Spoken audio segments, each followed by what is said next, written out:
All right, Chelsea fans, welcome back to another episode of the Cobham Crew. That's right, we got Phil in the house hanging out with us, breaking down everything that's been going on at the Academy in December. Phil, what's going on? It's really good to be back. Happy New Year to everybody out there. I hope those that celebrated the holiday season had a good one. Hope everybody else is good. Yeah, it's good to be back talking about the football on the pitch. The last time we had a catch up together, we sort of went in a different direction because November was quiet on the academy front, so we went into depth on the Lone Army, which will be prominent front and centre during the transfer window in January. So if you haven't listened to that, go back and listen to it. But plenty of football being played over the month of December before the academy went on a mini winter break. Lots to go through, lots of really exciting stuff, and a few first team adjacent issues as well. So yeah, lots and lots of really good academy stuff to get into. Yeah, I mean, how perfect timing that Gilchrist is still trending on Chelsea Twitter the day after the debut match. And so I am excited to get into that. The timing could not be better. Chef's kiss, Phil. Look, everybody, before we jump into it, Phil, the Academy expert, if you don't know by now, check him out at Chelsea Youth on Twitter. Been covering the Academy for what, a decade and a half? Are we on to 2 decades yet? Closing on it, it'll be a few years' time. 2026, I think, would be 20 years. Insane. So obviously, go check out Phil's Twitter, and he will keep you up to date on all the matches and up and coming players and things to know. And that's why we have him on monthly to break it down. For everybody else, 5-star reviews, Apple Podcasts, and Spotify. Really appreciate it. Subscribe on YouTube. You can see my beautiful face on this one. And then we'll go ahead and lock up the Discord because people are flooding in right now. We're super excited to see more people get involved. If you want probably just a little bit more of a fun and friendlier place during match days to talk than Twitter, come check it out. So, Phil, in this one, we want to kick it off with the under 18s, right? They're in tremendous form, and then we'll round out with the dev squad who are starting to figure some things out, and then obviously review 2023 a little bit and what lies ahead. So, if we kick it off with the 18s here, right? The last result, 9-1. I like had to mute my phone almost. I didn't know what was going on. Chelsea never scored this many goals. I was really confused. You were at this one, weren't you? Yep, and it was a pretty, I mean, 9-1, you're going to say it's a pretty impressive performance, but I mean, I'll go so far as, regardless of scoreline, this was the best academy performance, 18s or 21s, in 4 or 5 years. They were outstanding in every possible regard. And 9-1 tells you that. But even if it had finished 2-3, 4-0 or whatever, this was a special performance. And if we obviously like 9-1 big deal, you're talking about how the form that they're in with this group, right? Yeah, they won every game they played in December. They preceded this one with a Youth Cup win at Leicester, which was a pretty tough away game, actually.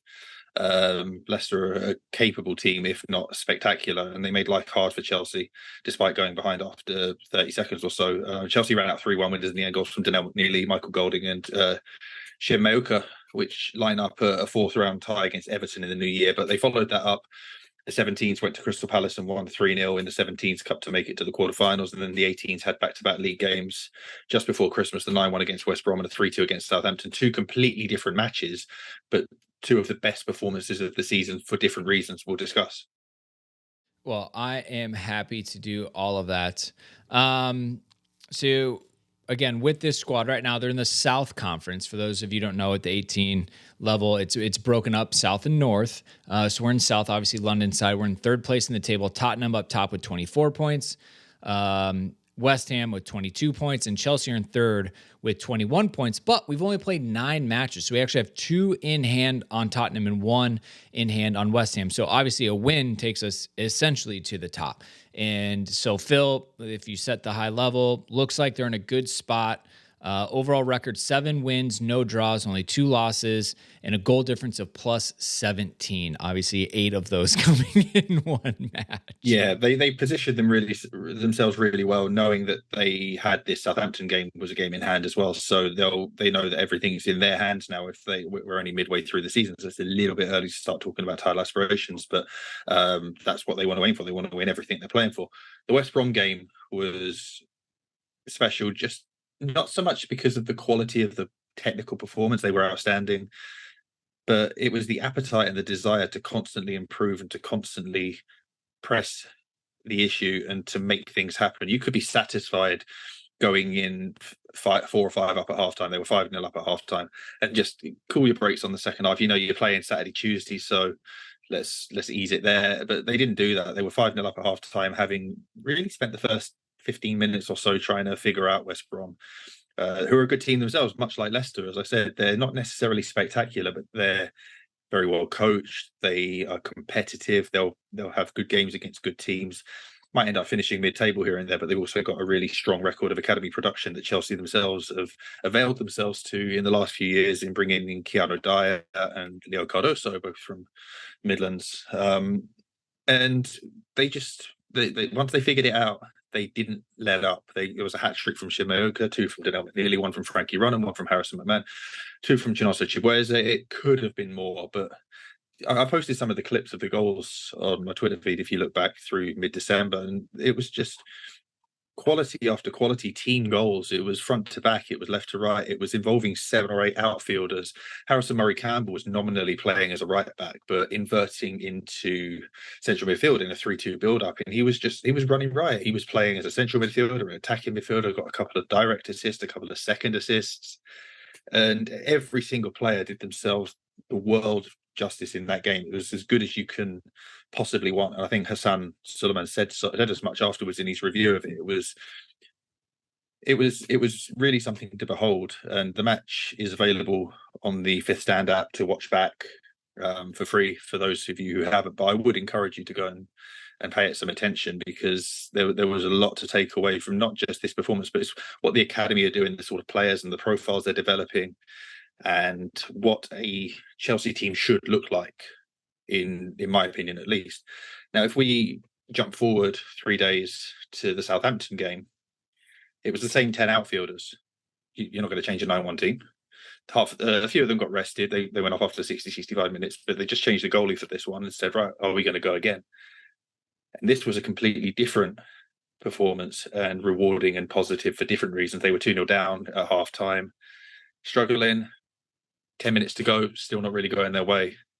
And they got 1 back from Travis Arcormia at 2 stoppage time goals. They knew there was going to be a lot of stoppage time in this one from a couple of head injuries in the second half. And there was a debut goal and a debut match winning assist from England under-16, Chelsea under-16 winger Rio Ugomoha. And Somto Boniface scored the winner. Spectacular scenes, 90+9.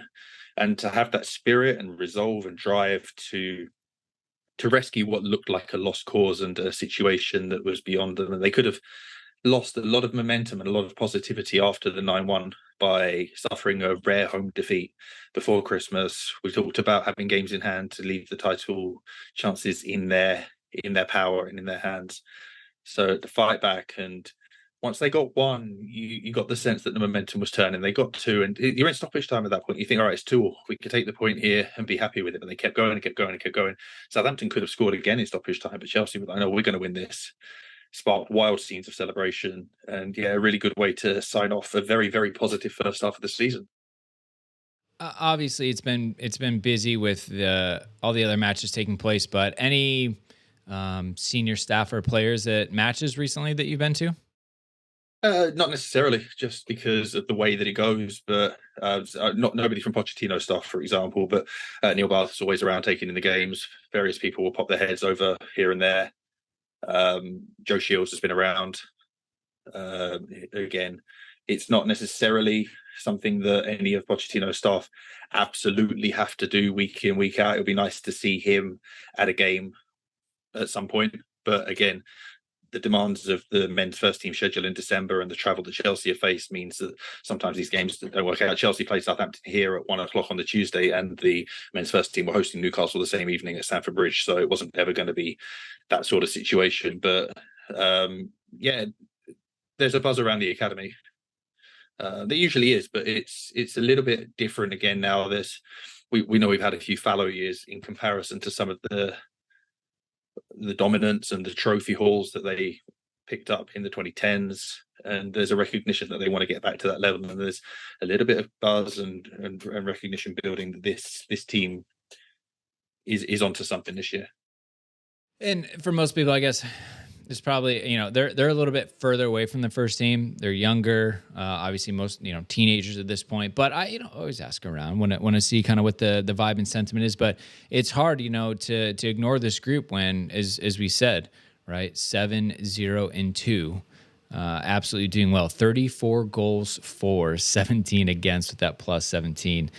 This is the growth phase, right? A lot of, I would say, high scoring games just in general, right? Both for and against. And so they're definitely starting to gel and get that regularity and stuff like that, which is fun to see this group back on top. They're also in the fourth round of the FA Youth Cup, beat Leicester, and now they're headed to Everton. So I think Leicester and Everton are both teams in the North. Is that right? The North Conference? Leicester are in the South just Okay. because of the overload of Northern teams in the under-18 category 1 setup. It's Leicester are in the Midlands and depend. So it doesn't change that much from one year to the next. But let's say that Newcastle dropped to Cat 2 and Bournemouth came up to Cat 1. The readjustment could possibly send Leicester into the North. It's one of those things. West Brom have flexed between North and South over the years, but Leicester have ended up in the South the whole time. So, yeah, it'll be a really tricky trip to Everton in early to mid-January.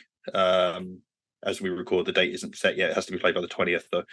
Everton beat Stockport after a fashion. They've not had a good year themselves. They're at the bottom end of the North table. Leighton Baines is their head coach.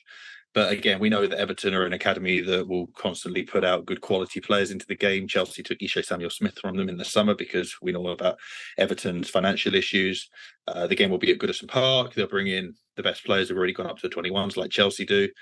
And obviously, it's a 3-hour-ish trip up and back for Chelsea. That sort of away game midweek for young players has a lot of variables in it. So I've been quite confident about the Youth Cup. We said back in August in our season predictions and our previews that I felt Chelsea would win the Youth Cup this year, looking at all the other teams in the competition and the quality and depth that Chelsea had available to them and the potential for the performances that we've seen between August and now. And I stand by that. I think this team will lift silverware this year, whether it's the league, whether it's the cup, whether it's the League Cup, whatever. But certainly starting the Youth Cup run with 2 tricky trips away from home will test their mettle. And that's how you want it to be. You don't necessarily want an easy run to the final. You want the challenge to overcome, to prove yourself worthy winners. Well, and that's why I was like, oh, it'll be good. They get a little bit of an unfamiliar foe, get to travel, right? This is where you start to kind of have a little bit more of that pro feeling down and back in a day on the coach, got to show up and play. I like these tests, right? And it's cup competition, so it's knockout, right? Result, the 90 minutes matter. If there's a draw, do they go into extra time right away? They do, yeah. Okay, Straight into good. extra time and penalties got to be done on the night. Some competitions don't go extra time, but the FA Youth Cup always has. And again, I think that's a really interesting dynamic for youth football. Can you get your players to play 120 minutes? Can you perform when it counts? Who's got the drive to keep going? I know that results aren't everything for everybody at youth level, but Chelsea have always valued winning as part of the development, and the Youth Cup is generally treated by every academy as the bar to which everybody is measured. So whether it's 90-120 or penalties, whether you need any of that Everton, I think they'll come out on top there, but it won't be an easy one. Yeah. Good. And then I think, yeah, okay, we'll take our first break. When we get back, then we're going to hear from lead coach Hassan Sulaman on his team, and we'll look ahead at the new year for the 18s. Thank you to the sponsors, and we'll be right back. All right, so we've got some quotes from lead coach. Is this a technicality here? Not it's a head technical coach. He's head coach, lead coach, age group lead. Gotcha. Team manager for all intents and purposes. Jimmy Smith and Andy Ross, both former youth team players at Chelsea, are his assistants, but Hassan has been in the role since back in February, March time when Ed Brand went off to join Jodie Morris in a short stint at Swindon Town. Correct. We do remember that. So he says, quote, we've looked at a number of areas that we wanted to improve upon and areas that we wanted to develop. Again, I can say that's something we have done. That has been evident in how better we've been able to control games, how many goal-scoring opportunities we've created. We've been able to do that while rotating quite a high number of players as well. So that's also a testament to the boys. We've tried to ensure that we have this competitive element in our training sessions, but also this togetherness element where everyone's able to be open, to be free, and able to express themselves. So we've been very pleased with how the season has progressed so far, but of course we're only at the halfway point, so we have got to make it mean something when we go into next year, end quote. Phil, if you wanted to write the perfect youth setup within a squad at this level, he checked all the boxes, right? Yeah, for sure. It's the environment that you're trying to create, isn't it? Yeah, the developmental areas. He's like, but we want it to be competitive, but yet keep everyone united in the same direction so they support each other. We've had a lot of turnover, but it's not an excuse. And he knows no matter what, he ends it with the golden goose. Hey, we may be doing all right now. It doesn't matter. We need to end the season in the silverware spot. He knows what it's about. I love everything about this. Yeah, and he's creating a really, well, not necessarily creating, because the academy themselves as a whole, as an entity, as a holistic venture, create the culture. But within each age group, within each group of players, you want to impart your own personality and your own values towards that, and it is shining through in the positivity of the way they play, the behaviors of the players, the culture, which maybe wasn't necessarily as strong as it had been 5 years ago. Is starting to come back. There's been some good people brought in from the outside, and the way that players have moved between the 18s and 21s, and we'll talk about the 21s again in a minute, is to Hassan's point there, that you've seen Tariq George step up and Harrison Murray Campbell at the start of the season, Michael Golding, Jimmy J Morgan is age group eligible, youth cup eligible. He stepped up a little bit to the. He's played most of the seasons with the 21 stories, and so when that happens, and when you have injuries to like Sabato Amper and Keanu Dyer, who's again regular at 21, that gives the opportunities for some of the under 16s. Shamoka's played the entire season up, but Yaya Idrissi, Ryan McAdoo, Rio Ngamoa, they've all had opportunities. A lot of the first years haven't really gotten involved yet. They've mostly been injured. Sean Wade's had a few sub appearances. Saeed Olagunju's had a couple. Marcel Washington's only played once. Ollie Harrison's been established, but he arrived a little bit later. Genesis Antwi's only started twice. So as we've spoken about over the years on this, when you hit the mid-season, you start to look at the 21s who may be departing on loan. And then the second years from the 18s who are ready to be pushed up on a full-time basis, someone like Tariq George, Donnell McNeely, and so on. And then that gives the first years more of an opportunity. So, yes, Frankie Runham's played a lot, but nobody else necessarily has. Give more opportunities to Sean Wade. Some of the others who have started 4 or 5 games. And it then becomes incumbent on them to carry this challenge through to the second half of the season. You won't just suddenly have a full change of the guard, but there'll be minutes for the younger guys as we go on, because that's what every season is about. It becomes cyclical, and the challenge is there for everybody to compete on all fronts.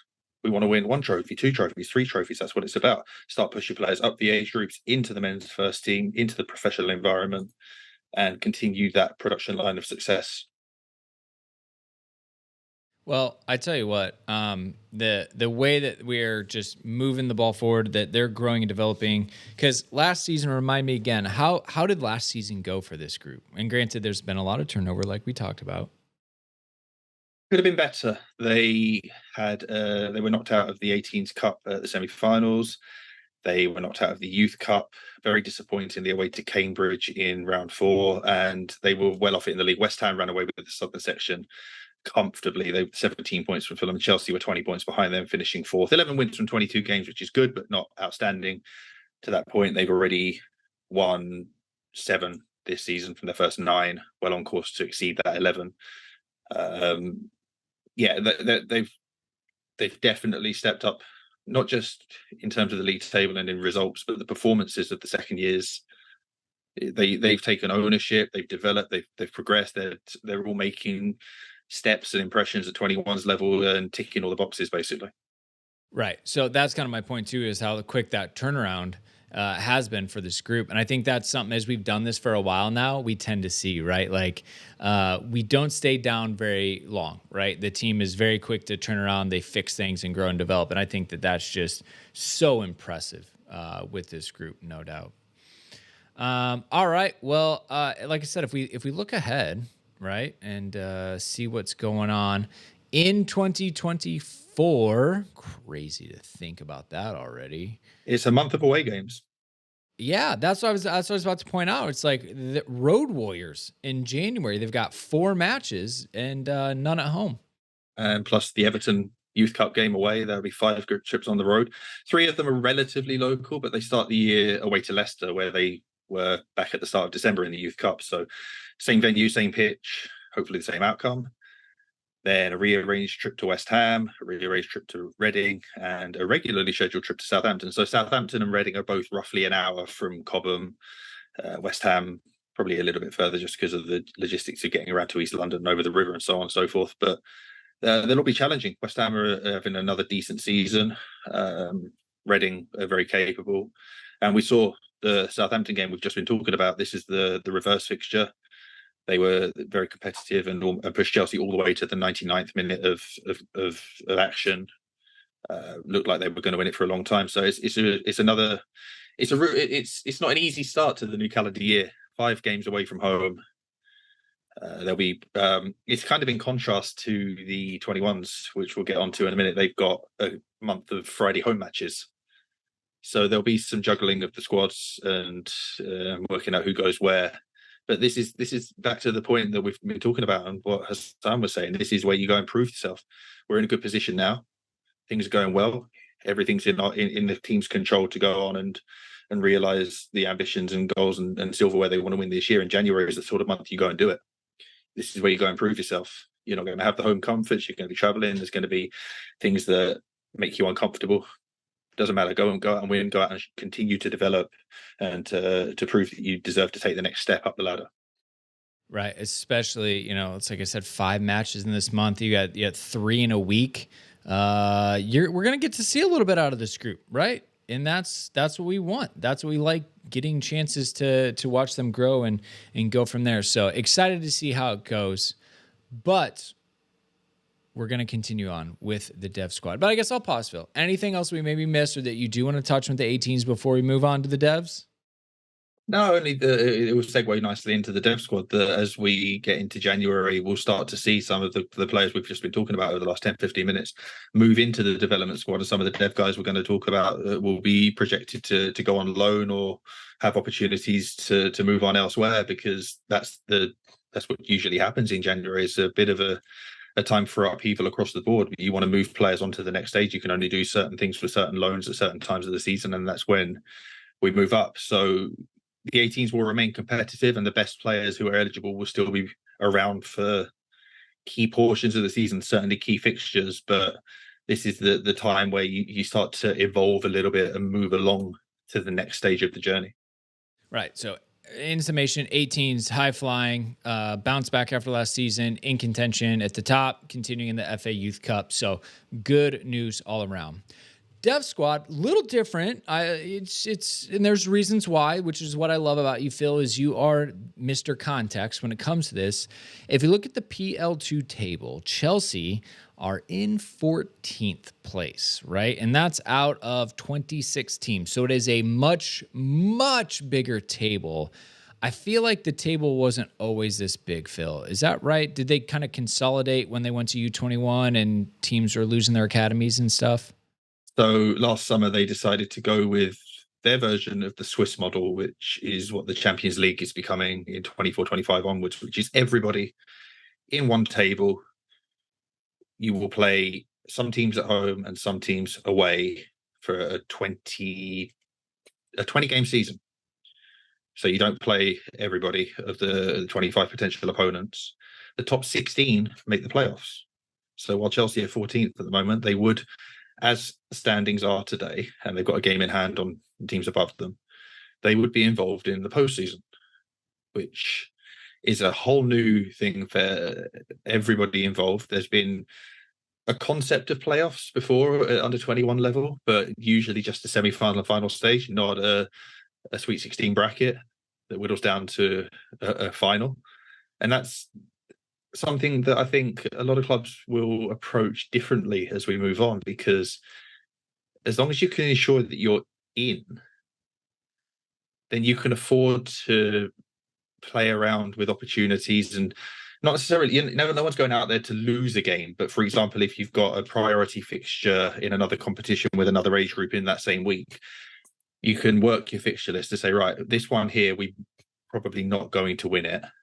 But as long as we pick up enough points to make sure that we're in after 20 games, then we can commit all our resources to that. And it was a decision taken by the club. Majority of clubs voted for it because they felt that in the previous setup, which was Division 1, Division 2, with 2 relegation places and 2 promotion places, that when the stakes were at their highest, clubs were bringing in overage players from the first team overflow to help them get promoted or to help them avoid relegation. And I don't necessarily see why they wouldn't do that come playoff time here. It's just shifting the goalposts and having a different reason for bringing in the others. But for the core 20 games, the idea is you won't need the overages, you won't need to call upon them. So it's better opportunities for young players all around. That hasn't been the case at Chelsea. They've been younger than many seasons, lots of 17-year-olds being involved this year, and that's why 3 wins and 2 draws from 9 games in the league. It's been up and down. It's been inconsistent. They've had very good cup performances, and we'll talk about those shortly.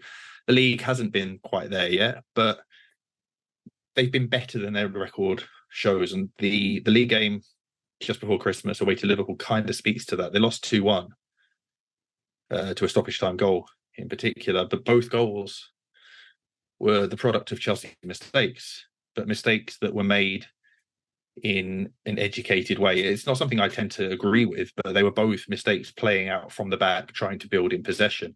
We know that's the way that a lot of academy football is taught these days. We know that that's the way that a lot of high-level senior football is played, and you live by the sword, die by the sword. If you get something wrong in your own defensive third, you're going to present a high-quality chance. That's the way that a lot of clubs do it. You need to pick and choose your moments. So these are learning opportunities for the players that made those mistakes. Do you want to play out at 1-1 away from home in stoppage time? Or do you just want to play it safe and clear it? There's a balance to be had. That's how they lost there. They played well enough to get a point, or perhaps all 3 there. They took none. The education continues. The talent develops. The result wasn't there. Well, yeah. I mean, that, yeah. Okay. With this group, so what? 11 points, Spurs on top of 27. New league format. Do you feel like? I mean, that's probably not really changing too much for this group, right? Like, we're not going to say that skewing results at all. It's just much more about the growth phase and the new players in and out of the squad.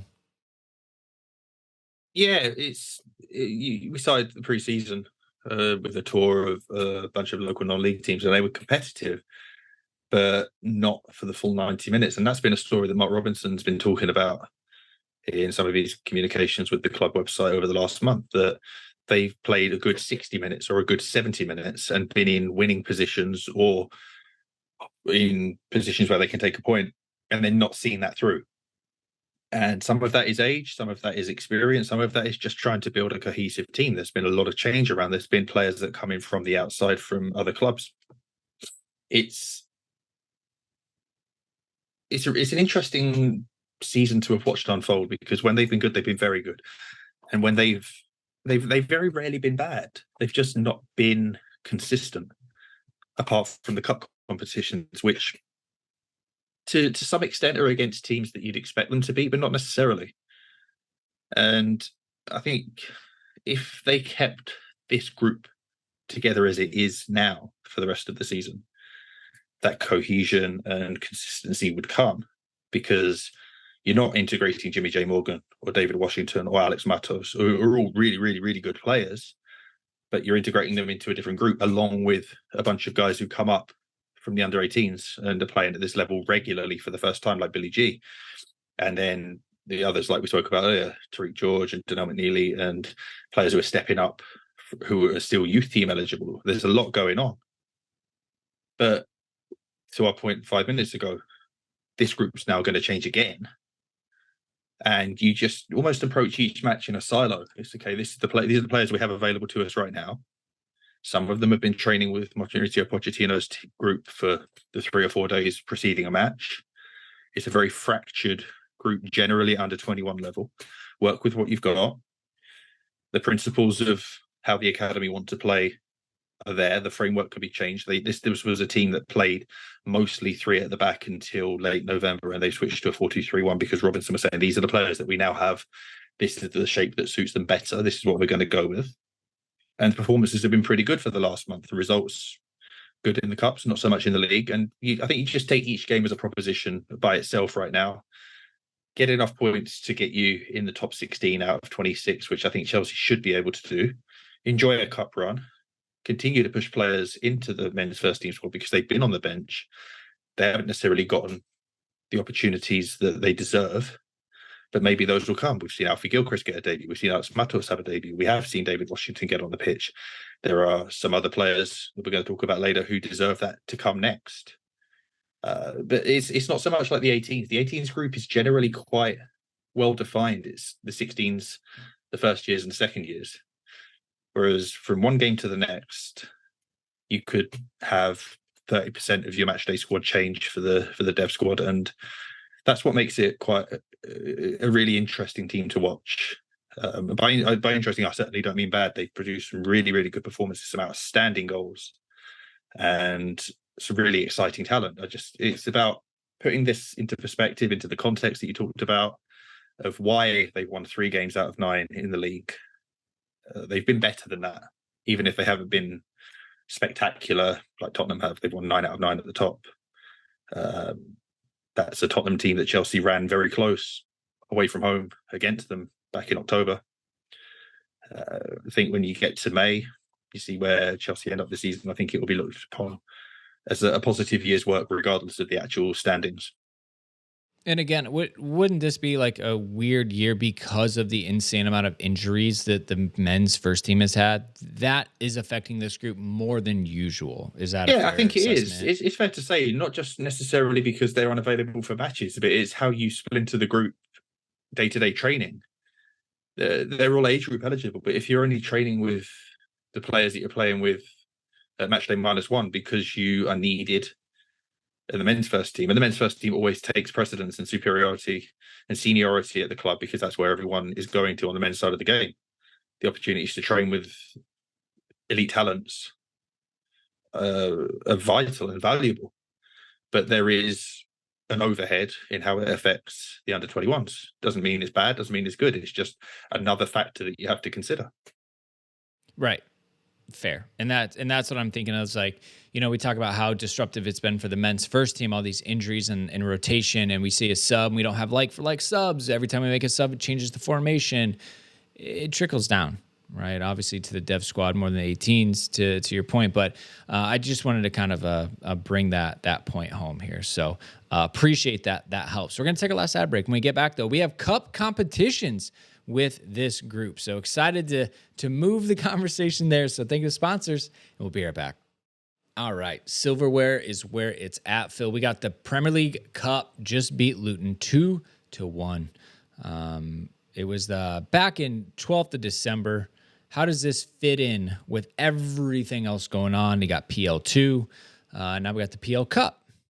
Yeah, so a refresher for those of you who are regular listeners and an explainer for those who may be joining us for the first time, which is very welcome. The Chelsea's under-19s usually take part in the UEFA Youth League, the under-19 Champions League, which mirrors the UEFA Champions League. But Chelsea's lack of presence in the senior competition and the under-18s not winning the league last season mean that they're not in it this year. And to bolster the games program, they've entered both the domestic Premier League Cup, which is an under-21 cup for top 26 Category 1 academies plus 2 invited, the North and South champions from Cat 2 last year, and the International Cup, which is for the top 12 in PL2 last season, plus 12 European teams invited for a competition that can only be played in England because UEFA won't allow it to be played home and away across continental Europe. So every game is played in England. Chelsea are in a group with Celtic, Valencia, Dinamo Zagreb, and Lyon. And the most recent game that they had there was against Celtic, which was pretty important. They lost the first game in this competition home to Lyon and then beat Dinamo 4-1. So in a group, it's another convoluted format. It's 3 groups of 8, where the top 2 in each group go through to the quarterfinals, and then 2 of the 3 best runners-up go through. So you end up in a situation where Chelsea play 3 out of 4 games and don't actually know whether they're going through yet or not, despite winning 2 and losing 1. They play Valencia in early January, and a win there should see them through in some way or some form. But it's another approach to the games program that you add knockout football. It is group stages, but you can't really let things slip, especially in the International Cup, which is quite competitive. Chelsea's group has also got, I think, Brighton, Southampton, and West Ham from the English teams. So 3 really capable academies who are all picking up enough points that you need to go out there and win. And they did that against Celtic just before Christmas. 2 goals from Jimmy J. Morgan, 1 from Zane Sealcott-Dubry, who also scored in the win at Luton that we'll talk about. He's been in good form himself recently. A beneficiary of that change to formation that Mark Robinson was talking about, that we mentioned before the ad break, that he's now getting a run of games on either the right or left side of a 4-2-3-1, and he's been productive with it. But it's an attempt to add a diversity to the games program with no European competition. So you get the home games, you can only play them at Kingsmeadow or in England. So it's not quite the same. You're not traveling overseas like you would in the UEFA Youth League. But it's interesting because Chelsea haven't entered these for best part of 5-6 years in some cases. And you can do different things with your squads. You can afford some younger players different opportunities. And the game at Luton was played at Kenilworth Road, a Premier League stadium, albeit only in name. The actual facility itself is as dated as everybody tells you. But yeah, it's about presenting different challenges, different opportunities. The PL Cup group is Luton, Colchester, and Leeds. They wouldn't ordinarily play Colchester in the league competition either, like Luton. So they get to play, and Colchester, for example, a lot of their under-21 team have and do play regularly in League Two because it's a club that doesn't have a lot of money. And so they are forced to rely on a fairly capable youth system. And Chelsea have done well against Colchester. They won 5-2 up there a couple of months ago. Wasn't an easy game. It was a very physical game. And sometimes those are the games that you don't get in PL2 because a lot of the Cat 1 teams play the same style. They've got the same curriculum of footballing education. And then you move outside of that and expose players to different challenges. Well, again, like that's what we want in this group. Stretch them, right? Pull them, put them in different situations, make them uncomfortable. We absolutely love that as well. PL International Cup. This, again, correct me if I'm wrong. I feel like this is new this season. Yeah, as I was saying, it is for Chelsea. It's the first time they've been in it since sort of the mid-2010s. It's quite interesting. Celtic have got a few good players, and they, for example, a lot of the team that came down to Kingsmeadow before Christmas play for Celtic's B team in the 5th tier, I think, of the Scottish Scottish senior games. So they'll play against men week in, week out. And Chelsea handled that pretty easily. Celtic had a good 10-15 minutes after half time, but Chelsea were deserved 3-1 winners. That competition will be interesting just as its own project. You get through to the quarterfinals and then win. The PL Cup now becomes a different thing for Chelsea. They've won 4 out of 4, so they've qualified for the knockout stages, and they should win the group. So they'd get a home tie in the last 16, I think. But that means they've got 2 group games now, home to Colchester and home to Leeds, that they can play around with a little bit if they want to. You can experiment a little bit. Obviously, you want to win, but you qualified. So maybe the Colchester game, a lot more of the under-18s get opportunities. A lot of people have been asking me recently on social media, with such a lengthy injury list with the men's first team, why have the likes of Christopher Nkunku and Romeo Lavia not been afforded under 21 minutes to get up to speed in the same way that players have in the past? We've seen Eden Hazard play down at Aldershot for the 21s. We've seen John Terry play. We've seen Ben Chilwell at the start of last season do it. We saw, I think, Carney Chukwuemeka and Trevor Chalobah played in that game as well. So there've been examples over the years of players playing 21s minutes because it's a competitive environment to get themselves going. And we haven't seen that yet this season. I'm not saying that it's going to happen in January, but Chelsea do have the opportunity with the PL Cup games to do this. Or should they want to? And again, they haven't done this. They haven't done behind closed doors games because the December schedule didn't allow it, to give minutes to players who simply aren't getting. Not Madueke hasn't had enough minutes. Plays against Crystal Palace off the bench, makes an impact. But he needs a lot more minutes to refine that talent. Amanda Breuer needs the same minutes. I'm not saying they should play 21s, but if you're not going to loan them out, which seems to be what's being briefed, that they're not going to go on loan because of the injury issues, you need to get them the minutes to accelerate and to catch up to where they need to be. And they're young enough that they wouldn't qualify as under 21s, but you put them in for a game, Colchester home, Leeds home, whatever, just to get some rhythm going, to get some form going, to get the fitness and minutes into their legs, to get the sharpness going. I'm generally not a massive fan of clubs doing it because it takes minutes away from a player who doesn't have the same opportunities to play for other age groups. But when the circumstances allow for it and when the fixture list perhaps presents an opportunity, I think it can be advantageous. I think it can bring something extra to the environment. The 21s are now playing with somebody from the men's first team at their age group level. It can highlight positive and negative traits and characters. It's a learning experience for everybody. I'm just riffing here. I think there's some potential in the idea, and it was trying to address a question that I've been asked. But certainly, 4 wins out of 4 in the PL Cup and a must-win against Valencia give them some interesting scope for the weeks ahead in their fixtures. Yeah, no, absolutely. And again, ride the cup competitions. That's a good way to put silverware in the old cabinet. Hey, Absolutely. Hey, we want to see it, right? Been a little bit. Let's get back to it. New Year fixtures, very exciting here. You got Valencia, then Manchester United, then Colchester United, like you talked about in the cup, and then Reading. So 4 matches. All at home. Yeah, you've got the 9th and the 12th, then the 19th and the 26th. So kind of start off with a bang, and then you kind of steady yourself out.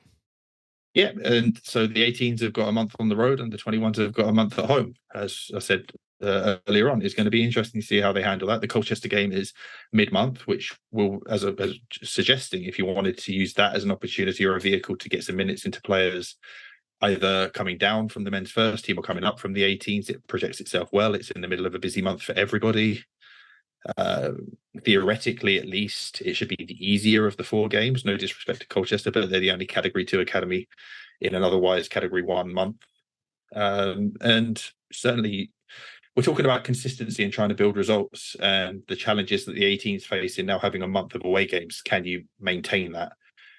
Can the 21s use this advantageous schedule of not having to travel any further away than Kingsmeadow down the road from Cobham to find some consistency, to find some rhythm, to kick on and to hit your stride, and to deliver the points that the performances have mostly deserved? Get 3 instead of 1, get 1 instead of none. Use these. Yes, there's a couple of cup games in there, but build the rhythm, build the momentum, build the confidence, so that when you're out of January and then you're in that stretch, you're at transfer window's gone, this is your group for the rest of the season. Hit February, hit March, hit April, and try to win those competitions. Because yes, the academy have been wildly successful over a decade, but the 18s are responsible for a lot of that silverware. The 21s have won PL2 twice in a decade. The 19s won 2 UEFA Youth Leagues, but again, we have to go back a long time for the UEFA Youth League now, 2015, 2016. So adding a PL Cup, adding an international cup, yes, they might be considered secondary competitions by some, but there's no substitute for winning. The culture that you build by winning consistently throughout the age groups manifests itself in the sort of production that Cobham has become world renowned for, producing players who are able to play at the very highest levels for club and country in England and overseas. That's the product of winning. And I'd never like it when academy coaches come out after a defeat and say results aren't what we're talking about. We're trying to develop talent. And I don't see how you can do one without the other, especially at the levels that Chelsea aspire to. You have to produce a winning mentality. And the only way that you really get to that is to win. That's a part of development. You have to develop a winning mentality, the ability to do whatever it takes in a match, even if it's not a part of like your structured career path, to get it across the line. And those are the intangibles. So I appreciate that. You opened the door, so I'm going to take it. You talk about players floating around between the teams. As we kind of look at the last 12 months ish overall, it's been interesting, right? So Last season was a disaster for Chelsea Football Club. New manager, right? Poch comes in, want to see what he thinks about the youth and stuff like that. So the 18s are trending upwards, as we've talked about, seem to be in a great spot. The dev squad, a little bit hot and cold. Let's talk about the pathway to the men's team. So we are, about halfway into the Premier League season. We've had some debuts this season, right, for academy players. A lot of bench spots. How are you feeling the vibe is with Poch and the situation we find ourselves in, and how he is using or not using the dev squad? I'll preface this that my personal opinion is probably a little less positive than the general sentiment, but maybe within the club. I think could do better is an understatement because of so many games of two goalkeepers on the bench, of so many games of not using all five substitutes when available to you, particularly in games that you're losing or have lost. And yes, Alex Matos has had a couple of appearances off the bench. Yes, Alfie Gilchrist, as we speak, has had a debut, a cameo that will earn him significant memeage over the next few months. Yes, David Washington, 21's regular, has played, and there's been players on the bench. Leo Carlson's been on the bench and hasn't debuted yet. Eddie Beach and Lucas Bergstrom have been among the goalies on the bench that haven't played, and goalkeepers, unfortunately, aren't in the same situation where they can be brought on those things. They've been put on the bench out of necessity, and if Pochettino had truly trusted them to make a contribution, he would have brought them on to do so in games where you're losing. And so even then, there's games that Chelsea have won comfortably. Sheffield United was one of them, where didn't use the opportunity to give some minutes. The game was long gone. It's 2-0, comfortable, 20 minutes, 15 minutes to go. Give Matos a bit more of a run out. Off my head, I can't remember if Castledine was on the bench in that game or not. I have a feeling he wasn't, and they put Bergstrom on the bench instead of him. No disrespect to Bergstrom, international goalkeeper of some acclaim, really good player in his own right. But to carry two goalkeepers on a 9-player bench is self-defeating in the first place. It removes an option from your arsenal as a manager. There's once in a decade, maybe, where you're going to need three goalies in a match. The only time I can recall it in any recent history for Chelsea was the ill-fated game where Petr Cech suffered the serious head injury at Reading back in 2006, I think it was. He was injured early. Carlo Cudicini was injured at stoppage time at the end of the game. And John Terry went and goal for stoppage time. But even in those situations, you may have exhausted all your substitutions. Yes, if it's a head injury, whatever, so on and so forth, you can make an emergency sub. But putting two goalkeepers on the bench, there's rarely a good reason for it. And it just opens you up to criticism as well as reducing your options. So in that regard, every single game that they've put two goalkeepers on the bench in an injury crisis, there's a development squad player who isn't getting a deserved opportunity. Leo Carlson's been with the squad for 2 months now, but has sometimes been the 21st player carried. He sits in the stands and isn't on the team sheet while two goalies are. And I don't think there's any excuse for that. And then you end up with situations like Alfie Gilchrist getting his debut against Crystal Palace, bringing him on to see out 7 minutes of stoppage time, having just taken the lead in a dramatic game with the crowd up. The complete antithesis of the Sheffield United game where you're 2-0 up and just sauntering to a win. You could have put him on in that environment and eased him in. But you throw him in, there's no easy on-ramp in the Premier League, but you throw him into that situation, which is, again, a challenge of development itself. Alfie would thrive in that environment. You could have told anybody that before he came on and did exactly that.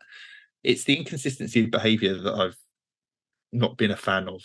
And it's so easy to curry favour and to avoid that criticism by doing just that. Away to Burnley, away to Fulham, home to Sheffield United. Comfortable wins with time left on the clock to blood these guys. It gives respect to the academy's work. It gives respect to the players that you're carrying with you.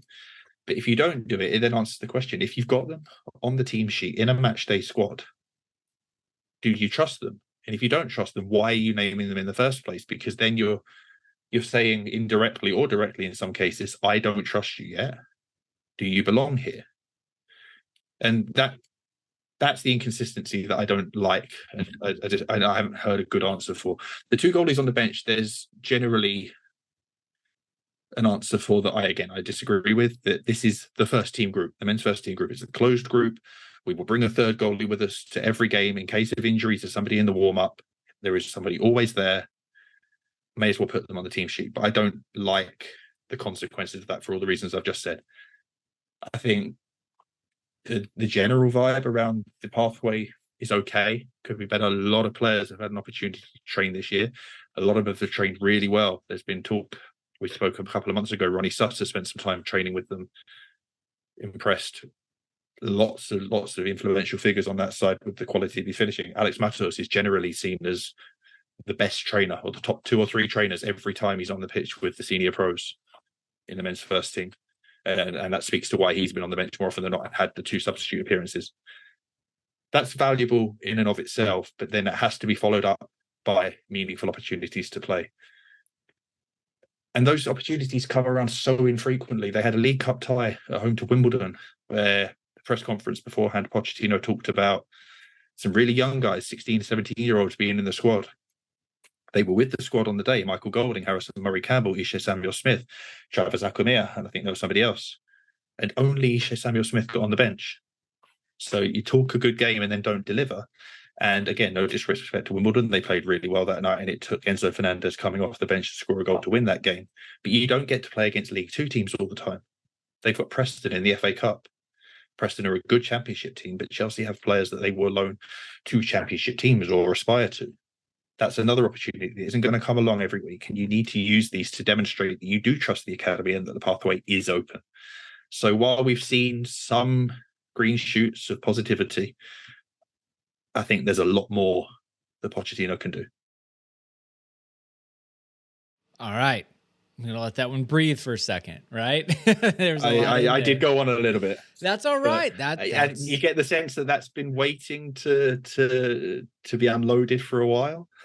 And that is okay. So we've had some debuts, right? And I've looked, the minutes are very minimal. The hot button one right now is Alfie Gilchrist because he just debuted. And if we think about it, look, this substitution, Phil, was definitely to prove a point to Benoit Badiashile. It ain't good enough. He got subbed off in the 90th minute while we were winning. There's no need normally to pull off a center back and readjust the back line for the second time in the match. So Alfie was used to send a message to Benoit, and all you've ever preached about is give them a chance, see what they can do.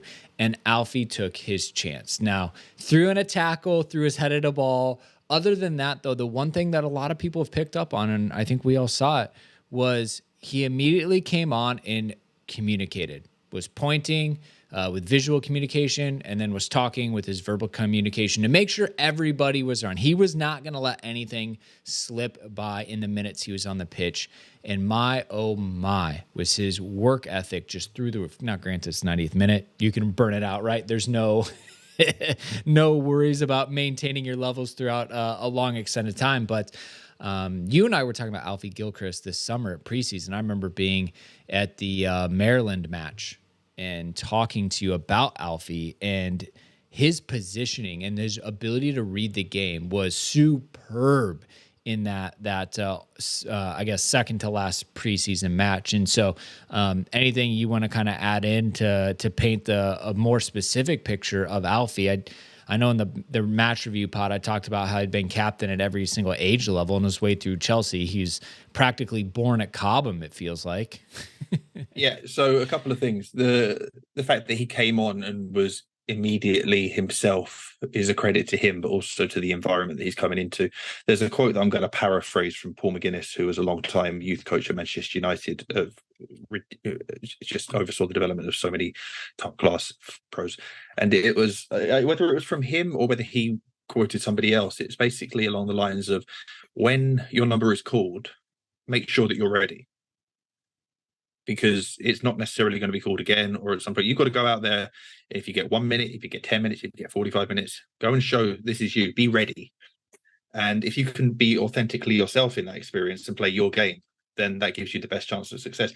Now, Alfie was playing in that cameo at right back, and I think when he played in pre-season, when you told me he played at right back as well, because he does lack a little bit of ideal height for a centre half, but he can defend. He spent the last month playing lights out for the dev squad. He's been outstanding. His leadership has always been there. It's not in question. He can defend. He reads the game. He can shake it up physically. Despite he's 6 foot, he's not small, but he's not Badiashile or Disasi big. He knows how to defend as a centre half, and ironically, the first time I saw him play in an under-15 game, he was playing at right back, so he knows how to play that position. Again, he's kind of a tweener. He's not got the pure athleticism that you want from a right back like Reece James or Malo Gusto have. So he brings that intangible quality of leadership and of accountability and of a winning culture, and that's why he was given his debut. And maybe it's why he was entrusted with seeing out a win at the expense of Badiashile, whether Badiashile was injured or tired or unwell or whatever.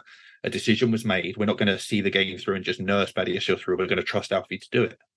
And that trust now needs to be extended to more players because, as we've spoken about so many times, they won't let you down in a single case. Maybe over the course of 20, 30, 40 games, you learn that they're not quite at that level, but then so you could say the same for so many players signed for several tens of millions. I digress. But I'll preface this with the fact we're recording before the Luton game. If the Luton game presents opportunities for a Leo Castledine to make his debut, then that needs to follow.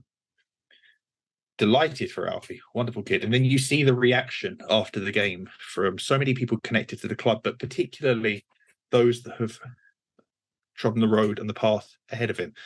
From John Terry to Trevor Chalobah to so many other academy graduates, to all of his teammates. This is the next one. His name now goes up on the debut wall at Cobham. And you want more and more of them to follow. You want more minutes to follow for Alfie. Does he go on loan in January? Does he stay around as depth defensive options? Do injuries matter? If Trevor Chalobah is sold, does that matter? Because he's not been available in the first half of the season anyway. There's things and decisions to make now. I'm delighted for him. He's a great kid. His family, massive Chelsea fans, and it's an incredible moment for him. Just need to make sure it's not the only moment you see from him in the Chelsea shirt over the next few years. I think and a back three for center backs might play well with him. We've seen Aspie do well in that spot, but he's got plenty of experience in that as well. Centre half or playing on the right a bit. I think he can play on the left as well. We've seen many a time that Cobham graduates going into the senior environment can and will be used in a dynamic range of ways. Ian Martson playing as an attacking midfielder and not as a left back is probably the exaggeration of all of that, because he was that player before he came to Chelsea. He plays in central midfield for the Netherlands youth teams. He's played all over the place for Chelsea. He is a quality footballer who is being used in an attacking role for some good reasons, but also to hide some deficiencies. That's smart coaching and it's smart player development. You accentuate the positives and hide the negatives. Quite frankly, he should have had more starts overall before the Crystal Palace game, purely from a squad minutes balancing basis. Even if you just use him as a right winger or a number 10 or whatever and never play him at left back, and that's a different discussion altogether. Just giving him more minutes to alleviate the weight of playing game after game after game to everybody else, and to challenge them. Give him 2 or 3 starts instead of Raheem Sterling, to keep Raheem Sterling sharp and fresh, and to hold him accountable for when he doesn't play as well as he should.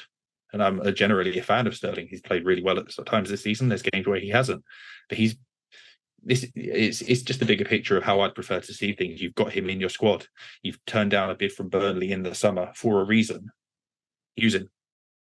Yeah, absolutely. I mean, Ian Matson, right? Like that he has kind of like confused a lot of people, but I think it's starting to come out that it's his lack of physicality or his ability. So you talk about like Poch not playing him in defense because he doesn't think he can handle the physicality as a defender, so he puts him in more of an attack. But with the lack of minutes, you just have to wonder what's going to happen in January. Everyone's already reporting that he's available for the right bid. Yeah, I remember when Billy Gilmour was let go for a perceived lack of physicality, and look where we are now. I think that there are positions where it becomes there are positions where it becomes more of a factor than others. But at the end of the day, both Ian and Billy are what they are physically, and they find ways to compensate for that by being smarter in everything. And if you give Ian 5 or 10 games, maybe at left back, maybe in midfield, maybe further forward, those deficiencies a less and less of an issue. They exist in sort of the abstract for as long as he's not playing, because that's the reason they're attributed to him not playing. But then you put him out there and see what he can do and how he can contribute, and you say, right, we'll take that good over this little bit of bad, because when he plays on the right of a front three with James Augusto behind him, he provides defensive support, but he can invert inside and allow for the overlap and so many different things and different combinations of using a player's positives. Focus so often on, especially with youth players, on why they're not ready or what they can't do. You should just flip the conversation and say, hey, he's a really, really good player who can help us here and here and here. And if he is sold, wait to see who he is sold to, what they do with him. And unfortunately, probably end up regretting it like so many other previous departures from Cobham graduates. Yeah. I loved, we kind of talked about this on the pod, but it was like preseason vibes, and Ian Motson really enjoyed preseason, played a ton of minutes too. So, interesting when a lot of our senior players are out and the B team kind of came in and did a job. You have Leo Castledine and Dillian Williams also kind of listed out here as players you really expect to feature or should or have done enough to be featured based on how the kind of the season goes. Anything you want to touch on with those two and kind of what why they stand out to you amongst the Dev Squad players coming up? Yeah, I think Castledine, a lot of people will be familiar with just because he's been on the bench for a while and he scored a bunch of goals for the Dev Squad, creates a bunch of goals. He's ready to contribute in the same way that Matos and Alfie have, maybe a bit more. He provides an aerial threat, a goal threat from a number 10 position. He can play just about anywhere. There were times last season where he was playing as a centre half, which is ridiculous. He's a natural footballer, and if he's been in and around the squad for long enough, his number should be called next. Dylan Williams, probably a stretch. It's as to whether he's actually going to get his debut, but on merit and consistency of performance, he's been as good as any Dev Squad player has for the 2023 calendar year. Nominally left back or left wing back, plays off the left of a back three sometimes with a bit of a free role, carries the ball brilliantly, affects the game at both ends of the pitch, contributes with goals. If he's not going to be on the bench or get an opportunity at Chelsea in January, he'll go on loan. We talked about it in the summer, whether it would be him or Zach Sturge. Sturge went to Peterborough. Now it's Dylan's time to go out and play senior minutes, and he'll be more than ready for it. He should get a good level loan. High-end League One for sure. Low-end Championship if you're ambitious, but he can pull it off. I think just recognition, with you and I talking about him for whatever it's worth, that he's been as good as anybody else in this age group, and there seem to be many, many others preferred ahead of him at left back. Ian Motson not being one of them, which means that let's see where he goes next. But just on pure meritocracy, he should have been involved a while ago. Yeah. All right. Well, look, goals are important. I mean, my word, this men's first team is lacking clinicality.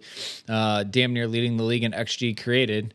100 fewer shots in Liverpool. Like, we are not pulling the trigger. We are trigger shy. We are not doing the last thing. We're creating the chances. We're doing everything we need to do. Might just put the ball in the back of the net. So, and he's got that Chilwell-esque trait of arriving at the far post from the left side position, from deeper positions, with good ball striking quality, with the ability to finish. He's played further forward over the years when he was at Derby before coming to Chelsea. I'm not going to just pick on him necessarily. Someone like Cucurella doesn't have that trait. He has traits that are and strengths of his own, but that's sometimes why you see when you switch from Chilwell to Cucurella, why those chances that are falling to Chilwell that he invariably takes aren't being finished by a replacement at left back. Lewis Hall got into those positions when he had his run under Lampard last season, and should have scored many a time. We were talking about everything else in his game was fantastic, apart from the fact he wasn't taking some big chances. And it's that ability to attack space, to time that run, to meet the ball coming from the opposite side. Dylan's another one who's got it. Well, I look, that's something we need. That's something I'm excited to see and continue to watch. Goals always catch everyone's eye. I think that's always easy. So, look, I'm good if you're good, Phil. I think that a lot is going on in the academy. I'm excited. It's good to hear that there's progress. It's good to hear we're stretching the Dev Squad to, be uncomfortable and find ways to persevere through it. I'm excited the 18s are flying a bit right now. And we got a lot coming in January. So our January pod is going to be jam packed. Was that 9 matches to cover? At the very least, yeah. There'll be 9 matches. There'll be winter transfer moves. There'll maybe a couple of academy ins. Who knows?